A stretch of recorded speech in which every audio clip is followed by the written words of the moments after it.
தனோ, நீ வெளியில வரதுக்கு வாய்ப்பே இல்லைன்னு எல்லாரும் பேசிக்கிட்டாங்களேம்மா. அப்படி இருக்கும்போது எப்படிமா உன்னை விடுதலை பண்ணாங்க? அத்த, எல்லாத்துக்குமே காரணம் கதிர் சாரும் டக்ளஸ் அண்ணனும் தான்.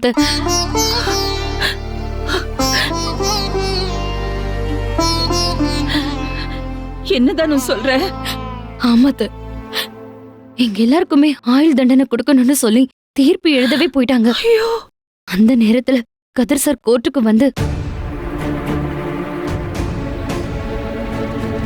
இந்த பெண்கள் ஆட்டோ ஓட்டுவதை தடை செய்ய வேண்டும் என்கின்ற பரிந்துரையையும் அரசாங்கத்திற்கு இந்த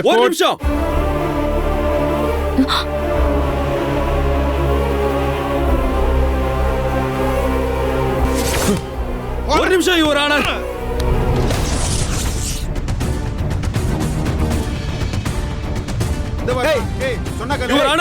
நீங்க தீர்ப்பு சொல்றதுக்கு முன்னாடி நாங்க ஒரு 2 நிமிஷம் பேசி ஆகணும். சார் விடுங்க சார். ஒரு நிமிஷம் விடுங்க சார். சார் ஒரு நிமிஷம் சார். ஐயோ சார் கண்டாத வெளிய வா. கோர்ட் தான் பண்ணி நிறுத்தக்கூடாது. சார் நல்லாதீங்க.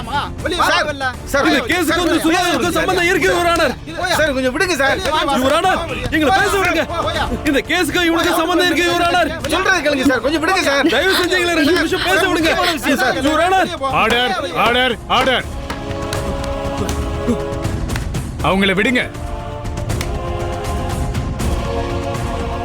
நாங்க பேசணும் யுவர் ஆனர். இவன் பேரு சுதாகர். இந்த கேஸுக்கு காரணமே இவன் தான். நான் கொஞ்சம் பேசணும். சார் நான் பேசணும் சார். எங்களை விடுங்க சார். சொன்னா புரிஞ்சுக்கோங்க. விடுங்க sir. Sir order order order. வெளிய போங்க. எதுவா இருந்தாலும் இங்கே வந்து பேசுங்க. ஏய் வாடா. போற. வா.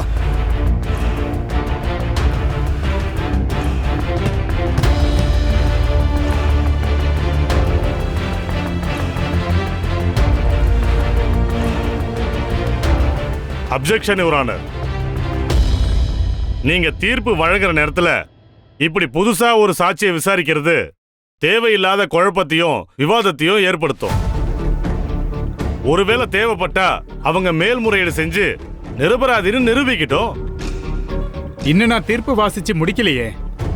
அதுக்குள்ள ஒரு விவாதம் வரும்போது எதுக்கு மேல்முறையீடு அது இதுன்னு கோர்ட்டோட நேரத்தை வீணாக்கணும்? அவங்க என்னதான் சொல்றாங்கன்னு கேட்கலாமே. நீங்க உட்காருங்க பப்ளிக் ப்ராசிக்யூட்டர்.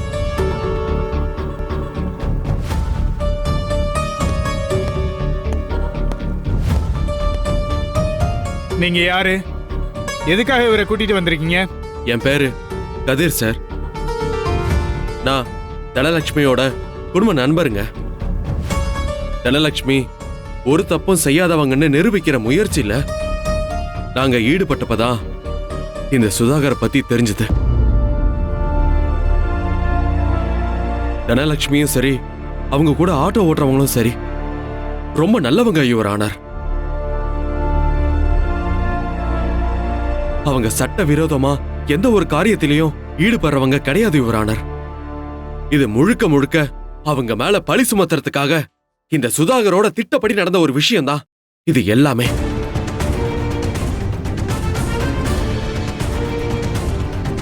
இதை எல்லாத்தையுமே இப்பவே சுதாகர் சொல்லுவாரு.